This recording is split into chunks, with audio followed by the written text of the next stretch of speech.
আসসালামু আলাইকুম। আমি আরাফাত রহমান রাতুল। আমি সজ্ঞানে সুস্থ মস্তিষ্কে একটা কথা আজকে না বলেই পারতেছি না। আমার দেখা এই কিছুদিনের মধ্যে যে পরিমাণ হামের রুগী আক্রান্ত হইতেছে এবং মারা যাচ্ছে, এটা আসলে মেনে নেওয়া যাচ্ছে না। আমি জানি না কে কিভাবে এই ব্যাপারটা নিচ্ছে, তবে আমার কাছে খুবই ভয়াবহ লাগছে এই সমস্যাটা। এবং কেন সমস্যাটা ভয়াবহ লাগছে, কারণ আমারও একটা বাচ্চা আছে যাকে আমি প্রচণ্ড ভালোবাসি, এবং আমার পরিবার, বউ, বাবা, মা সবাই তাকে অনেক বেশি ভালোবাসে। এখন আমার প্রশ্ন হলো, যদি আমার সন্তানের কিছু হয় তাহলে আমার কি হবে?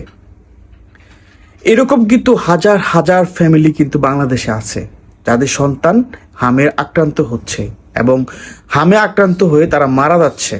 এই ব্যাপারটা নিয়ে কারো কোনো ধরনের কোনো প্রতিক্রিয়া নেই, কেউ কোনো ধরনের কোনো কথা বলতেছে না। যারা মানে এই ব্যাপারটা নিয়ে কিছু বলতেছেন না, আপনাদের প্রতি আকুল আবেদন থাকবে, প্লিজ আপনারা অমানুষ হয়ে যায়েন না। এটার একটা প্রতিকার করেন, এটার একটা প্রতিরোধের ব্যবস্থা করেন।